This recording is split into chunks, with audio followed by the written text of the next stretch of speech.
Last time on Frank Horrigan's family-friendly adventures. Came on, muties.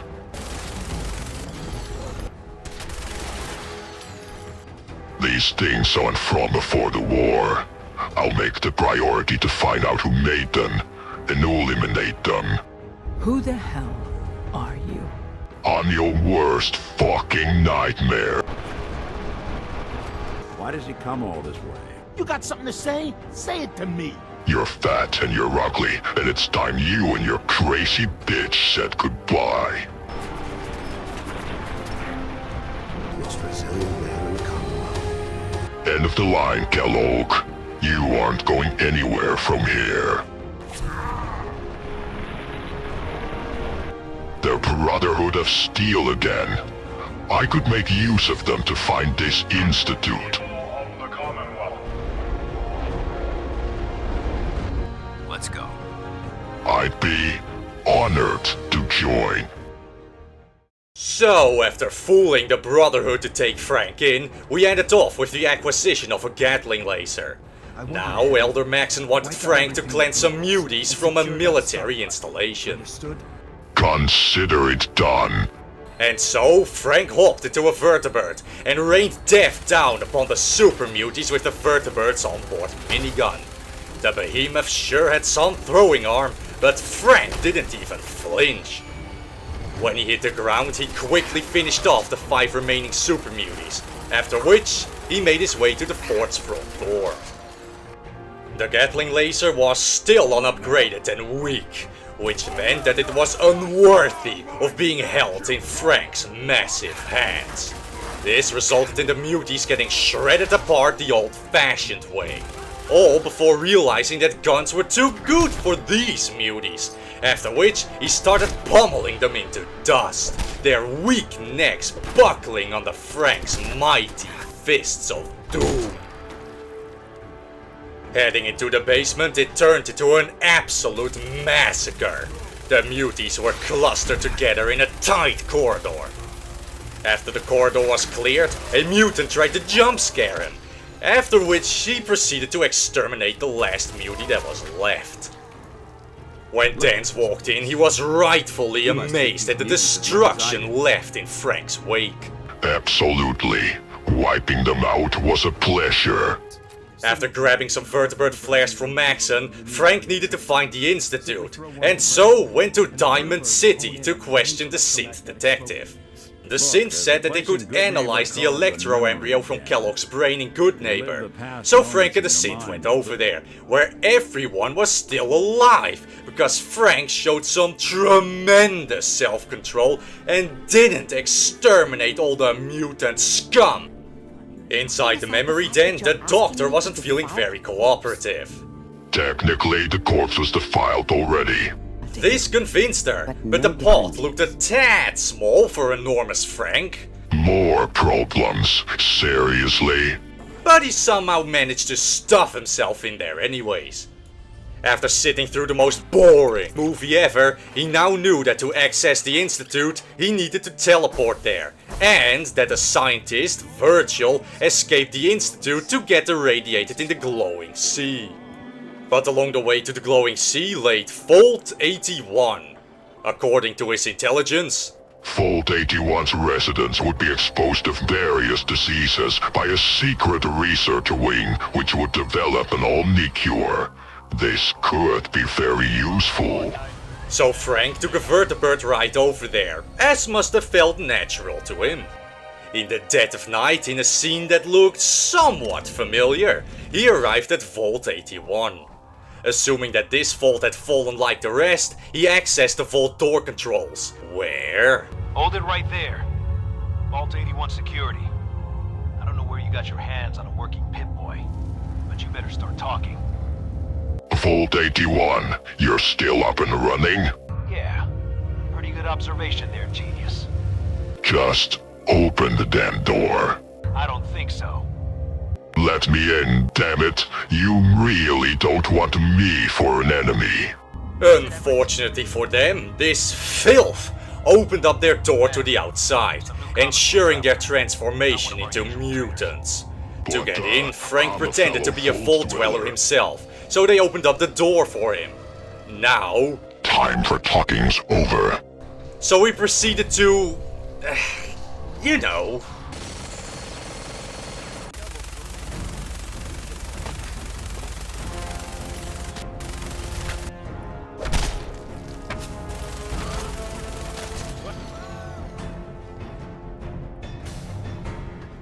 By opening that vault door, you ain't done nothing except seal your own death warrants. Don't bother to resist. It'll only make this more unpleasant for you. Come on, is that really the best you people can do? You disappoint me, and my expectations for you were already exceedingly low. Submit, lab rats, and I'll see to it that your deaths will be quick and relatively painless ones. Let me help you down the stairs, Muty. Whew. Having taken care of the vault's residents, Frank made his way into the secret research wing of the vault. What a mess. Looks like whatever did this resulted in a normal vault surviving. Until Frank Horrigan came along, that is. That research had better yield something useful. After trudging around the place for a while, he found himself constantly being ambushed by mole rats. Judging from the terminals littered around the place, these mole rats were also test subjects for making the Omnicure, and were probably infected with Hyper-AIDS malaria. Frank had better avoid physical contact with them as if they were a flood. These little shits were everywhere, and the tight corridors of the vault made it pretty difficult to not get got.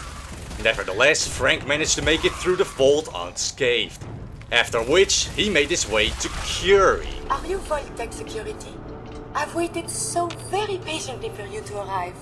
Just open the door for me. There is a proper procedure to do this thing. Now, please tell me you are authorized to release me from the lab. I am so authorized. You are released. And like that, Frank obtained the Omnicure and brought the robot with the knowledge of how to make more with him, and dumped it with the dog. With this vault, which for once succeeded in its objective, crossed off the list, there were only 2 more left. And wouldn't you know it, one of them was also en route to the glowing sea. So, one vertebrate ride later, and he could finally take his upgraded Gatling laser out for a spin. Vault 95 was a rehab vault, where the residents were forcefully put on cold turkey to kick their addictions, before being exposed to an enormous amount of free addictive substances after 5 years. Inside the vault there were... gunners! Once more! They almost seemed attracted to vaults like flies on ramen shit. Inside the main atrium, these gunners weren't messing around and had angled almost all of their firepower towards the one and only way further into the vault. Too bad you didn't account for Frank Horrigan paying you a visit, though. You know, I couldn't help but notice the absence of vault dwellers here. I wonder what... oh... who could have seen this one coming? Heading downstairs, Frank arrived in the living quarters, where it was only a little cramped. Here, he fisted one gunner to death before grabbing the Dismemberer 9000 and clearing out the place. Now, only the research wing remained. So, clutching his Gatling laser firmly, Frank showed these muties what a real weapon looked like up close. One guy even turned into ash, while simultaneously his head exploded. I can only assume that the intense heat boiled his brain to explosive potential. The last few remaining gunners were punched into next Friday, after which this vault could be considered cleansed. Outside, Frank picked up a radio signal from the final vault left. Vault 88. So, that one's still operational as well, huh? I'll be sure to pay them a visit too, when my business here is concluded. That business being to stop procrastinating and finally entering the glowing sea.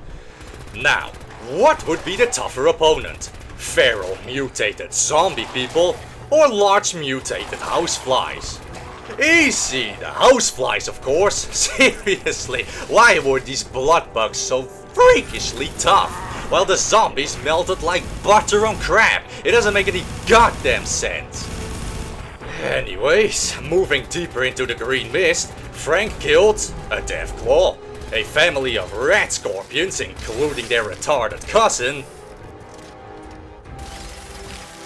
and another Deathclaw, before arriving at the impact crater. Here there lived a cult of exceptionally disgusting irradiated mutant people. Frank did not care for them.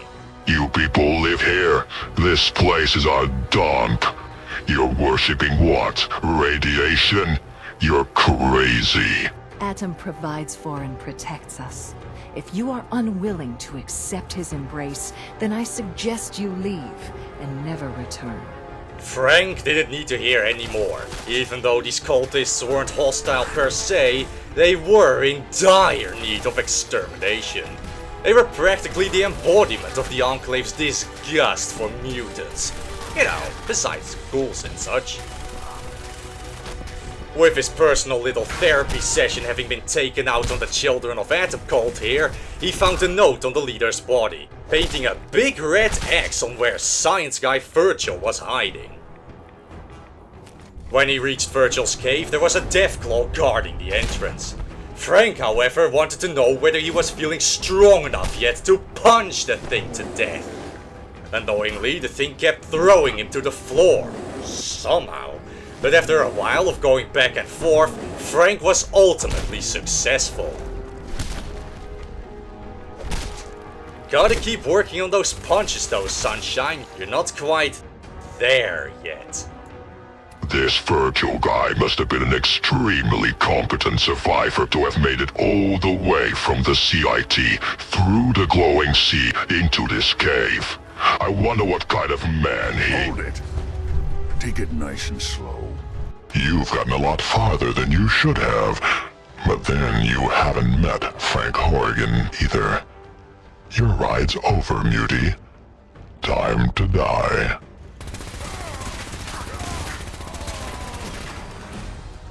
On his smoldering corpse, he found teleporter plans, for which he needed the Courser's head chip. The Institute should have been located beneath the CIT, where Frank heard radio interference, so he went to investigate, which led him to Green Tech Genetics. Inside, the Courser was already having its filthy way with the gunners inside. How did I know that the Courser was definitely 100% there? Because some douche on the intercom wouldn't shut up about it. The Courser is now on the 3rd floor. Speaking of douches, Frank's opponents here were once again gunners. It's almost as if he had a personal vendetta with these guys, given the frequency of his encounters with them and all. When he got to the section, it was an absolute shit show. Explosions and corpses flying everywhere. The majesty of it all almost brought a tear to Frank's eye, it did.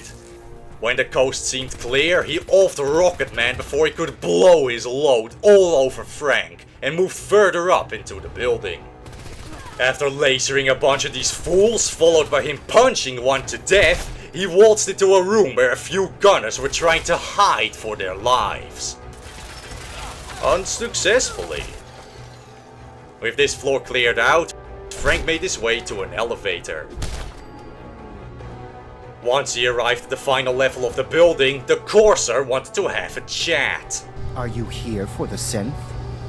That's not why I'm here. I'm here to kill you and take what's inside your head. The Courser got an "oh shit" moment and immediately turned invisible. He was quite resistant to the hail of bullets being thrown in his general direction, so it was time for one of Frank's favorite pastimes, ripping heads off of torsos with his bare hands.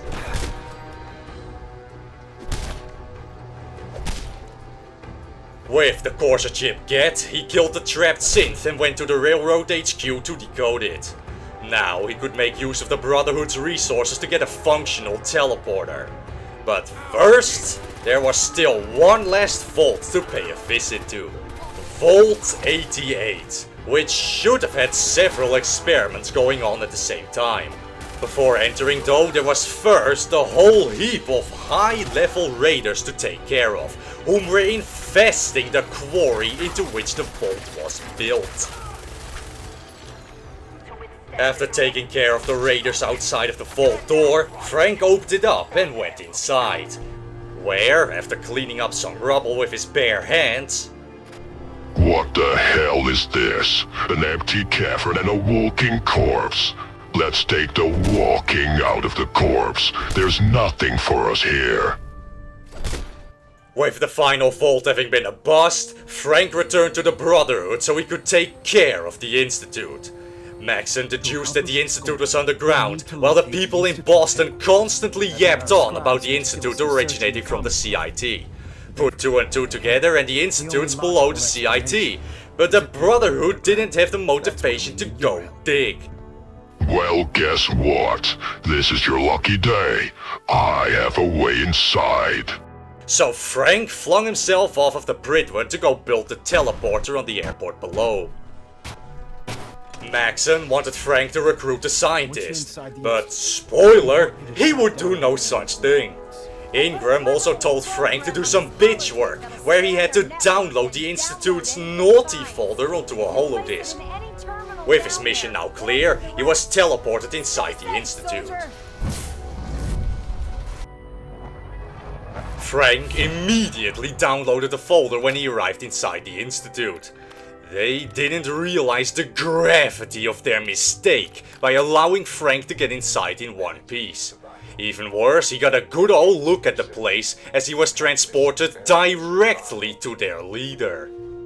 He gave Frank a rundown of their synth obsession and casually dropped to Frank, of all people, that everyone inside the Institute was a filthy mutant. Muty. With the leader dead, everyone in the Institute got pissed off for some reason. Now, Frank could have undoubtedly taken on the entirety of the Institute on his own. But where's the fun in that? I had a more explosive ending in mind for them. So, after elbowing his way through a, frankly, pitiful defense, he teleported away. Back at the Brotherhood, Maxon was a little pissy at Frank, but was like, yeah, whatever, we didn't need that scientist anyway, we were already sizing up someone else. Okay then. But first, Frank had to give Ingram her download disk and bear witness to Liberty Prime. After all the effort the Enclave went through to destroy it, Frank was now tasked with helping to repair it. What a sick joke. It'll take a miracle to get this pile of junk operational. To repair the thing, Frank had to go fetch the backup scientist, so he went to the General Atomics Galleria. Inside the bowling alley, he found her, where he had no time for her shit. Pack your things. You're working for the Brotherhood of Steel now. We need your expertise to get Liberty Prime back online. After all that, she had some nerve to say no, so Frank guilt-tripped her. If we wait too long, Liberty Prime will never walk again. Because reasons. Well, I'm convinced, she said, and they headed to the airport, where Frank had to do some more bitch work, and so he built some limb actuators. After building the blessed things, Prime would now be able to walk again. Now, all Frank needed to do was fetch some nukes for Prime out of the glowing sea, because his eye laser alone wasn't good enough on its own apparently. Alright, if that's what it took to keep the Brotherhood from procrastinating their assault, Frank would lumber his way through the glowing sea again. After the most leisure stroll through the glowing sea ever, where he only encountered a small flock of blood bugs, he arrived at the Sentinel site, rumored to contain the very specific type of nukes Prime needed. Because any other nuke, Prime wouldn't be able to hit at the enemy with his hands, I guess. The current inhabitants of the site were ghouls. Ghouls who did not appreciate the red-hot searing beams of death touching their saggy irradiated skin. Killing them maxed out Frank's charisma for ultimate shopping joy. And after cooking a few more ghouls and seeing a spooky ghost appearing out of nowhere, Frank was met by another one of those disgusting children of Atom cultists. Frank, who'd punched a hole through the roof with his head, had no patience for him. Just tell me where you keep the nukes. The children of Atom have sworn to guard this place until the time of the Great Divide. Enough of this nonsense. Tell me where the nukes are right now. You will leave this place at once, or face Atom's wrath. This is your last warning. Show me the nukes, or else. No! Ha ha ha! What a pathetic defense. Who was that supposed to stop, Muty? Well, guess Frank would have to find those nukes himself after all. In the next room, Frank found the nukes, and after killing a glowing one that was camping on the elevator that led to the exit, he was given the honor of test-firing Liberty Prime. After this, Frank was ordered to return to Elder Maxon, who was busy again. I'm not sure I like how you're asking me that. Apparently, the holodisc Frank downloaded contained a list of missing synths, where it turned out that Danse was one of them all along. Frank hardly knew Danse, aside from the one mission in ArcChat, but Maxon presumed Frank as a traitor anyways. Maxon wasn't wrong, of course, just not in the way he thought. After everything I've done for the Brotherhood, you have some nerve accusing me of lying. But anyways, Frank was ordered to kill Danse, as if it were some morally dubious thing for him to do. And execute him. I've done a lot worse for a lot less. Frank had no idea where to find Danse, but luckily his loyal but apparently dense friend came along and totally threw him under the bus. Do you actually plan on killing Paladin Danse? Aren't you supposed to tell me where Danse went? As a human being, give him a chance. I'm not making any promises. After this, she was like, those were the words of assurance that I needed. He went over here. So Frank was off to a listening post. In the basement, Danse had rigged a bunch of robots to shoot at Frank. He really ought to have known better, but I guess not. I'm not surprised Maxon sent you. Where do you think you were going, Robot Man? Thought you could escape Frank Horrigan, did you? No such luck. Anyways, get ready to die, Robot Man. Well, it's a little past 12. I could sure go for some lunch. So after lunch, Maxon promoted Frank to Paladin for completing this super hard mission, and as an insult threw a power armor downgrade his way. With that distraction out of the way, the Brotherhood found out that the railroad hippies were rebuilding, so Frank was sent to their HQ, where those rats had started to infest the place once more. They were camping inside the church itself, and they were all over the place in the catacombs. On the floor, some on the walls, hell, there were even some bits on the ceiling. God, they explode good, don't they? With the catacombs cleared, Frank blew up their front door and walked past the rotting corpses of the ex-leaders of the railroad that the current railroaders couldn't be fucked to clean up apparently. For once, I didn't blame them. After walking through a rain of blood and guts, he cleared out the last railroaders that hadn't fled. Because inside the HQ there was no one left with the cojones to face Frank. Well, the Brotherhood was very pleased at this outcome. Our future operations. Those sympathizers deserved exactly what they got. That they did. The last order of business before finally taking care of the Institute was getting a beryllium agitator for Liberty Prime's power generation. So Frank and Ingram hopped into the nearest vertebrate and made their way over to mass fusion. After a little joyride above the building, Frank and Ingram eventually decided to get to work, where Frank's badassery was so overwhelming that he got a robot synth to surrender. Don't move. With the roof cleared out, they took an elevator ride downstairs. I'm not gonna lie, Frank's ride down the elevator shaft to the lowest section of the building was by far the easiest I'd ever seen. Frank had become so hyper powerful at this point that this section literally became a point and click adventure. Just point at the synth, click, and chart remains were all that were left. When they got to the end of the slowest elevator ride ever, it suddenly and violently blew a fuse, resulting in it coming crashing down. When they stepped out of the elevator, it was raining synths. Hallelujah, it was raining synths. After that little miracle, Frank put in a new fuse, so he and Ingram continued their ride downwards, where, surprise surprise, more lambs, or synths to the slaughter. To their credit though, they were pretty resistant to the Gatling laser's fury. And there it was, the beryllium agitator. Not really caring about the enormous amount of radiation being thrown his way, Frank retrieved the agitator, and in doing so activated the robotic security. Unfortunately for the bots, Frank had been aching for a fight with a proper enemy, and was left disappointed. Those bots must have been getting pretty rusty over the past 200 years, with how easily they were dispatched by Frank and all. And here I was, hoping for a challenge.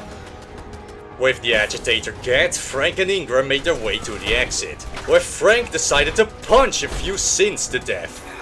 Why waste perfectly good ammo if you don't have to? After this, he returned to the airport, where some dumbass scribe fell off of Liberty Prime's platform. Here, Frank drilled an extra hole into Prime for good measure and powered him up. As if the Institute wasn't screwed enough already, now they had not one, but two enormous monsters to deal with. As Prime was slowly hobbling his way towards the Institute, they were beset by synths, which they, together, easily melted, of course. It was at least nice to see Liberty Prime in action, when you're not on the receiving end of him. After a while of Prime having his filthy way with the synths, he threw a spicy football to another country, after which he did it again, making a very cool backdrop for a super mutant behemoth. How did those super mutants get there? Don't know. But the fucker sure was tough though, surviving those two nukes was no small feat. After that, a second behemoth was feeling like hot shit, and charged Prime. Naturally, he was unceremoniously turfed into a shallow ditch. It's goddamn beautiful. Such raw strength. When they arrived at the CIT, a sad bunch of synths tried to stop half the Brotherhood of Steel, which didn't go very well for them. What a shocker. After a while, Liberty Prime started drilling a hole in the ground while pretending to have to exert himself. After he dug a hole, he threw a nuke in there that didn't explode. As Frank had extrapolated a while back, the Institute was below the CIT. Just look at the hole they dug, it was barely 4 meters deep! The fuck they need all this for then? Frank could have done the same with only a shovel and a few bricks of TNT. Whatever. Inside, Maxon gave Frank a really cheap bomb to make the Institute's reactor meltdown, to say the least, and they went into old robotics. The Brotherhood is strong enough to clear the Institute on their own, and now they had Frank on their side. Why didn't the Institute just surrender and hope for the best? At least they'd have a chance that way. Downstairs, a legendary synth threw a rocket at Frank, which was rude, so Frank responded in kind, mowing them down like grass. With old robotics cleared, Frank entered bioscience and got flashbanged by the blinding light of the Institute proper. Frank almost actually died here, because turrets seemed to be his weakness, since one of those god-tier things slurped his health like you would a bottle of maple syrup. When trying to get into cover, he was being pinned to a corner by a synth with a stick, though popping some emergency stims got him out of that less than favorable situation. When he arrived in the Institute's main lobby, it turned into a special form of merciless slaughter. Heavily armed Brotherhood soldiers spearheaded by Frank ensured that just about nothing was left within record time. Not a synth, not a scientist, not a fly. Not one. Frank even gave 3 synths a sporting chance. They did not win. With all of the everything taken out, Frank made sure that one of the scientists was extra dead and went into the director's room to not give an evacuation order and to unlock the way into the reactor room. On his way there was a scientist that was tired of living, after which Frank reached the reactor room. In the reactor room, a few members of the Institute held a desperate yet futile last stand to try and save their home. Here, Frank domed some cockhead that kept obscuring his vision, slaughtered his way through some not hyper turrets of health-drinking death, and reduced the final staunch defender to a pile of smoldering ash. With nobody left to stand in his way, Frank planted the charge. Making their reactor meltdown means that things are going to get pretty hot in here soon. Pity we won't be here long enough to see it. We'll teleport out of here real soon. Time for you muty bastards to join each other in a big old mushroom cloud send-off.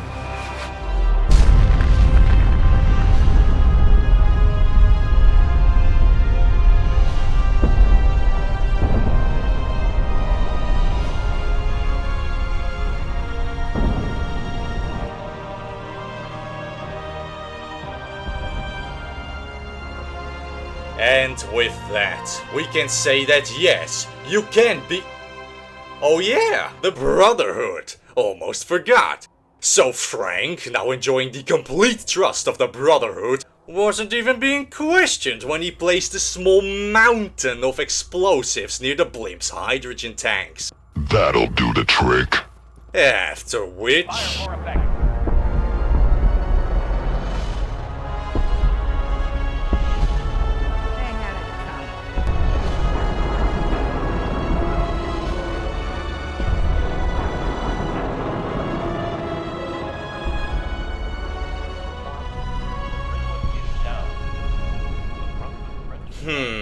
That didn't quite feel the same so soon after the Institute. Oh well. Someone must have made it off the blimp to tattle on Frank though, cause a heap of Brotherhood vertebrates came rushing in a straight line towards Frank. Now, Frank could have built a bunch of turrets to help him out, but his track record with turrets is dubious at best, and let's be honest here, if there was ever any man that didn't need help from anyone to do anything, it would be Frank. There were quite a few of them being ODST dropped all over the place, but the Gatling laser and minigun made short work of them. Especially the minigun was very satisfying to use, as it shredded all the individual parts of the Brotherhood's power armor away, before half of them decided to cartwheel around as they died. Putting up a show of your athletics won't sway Frank Horrigan to spare you, but nice try anyways.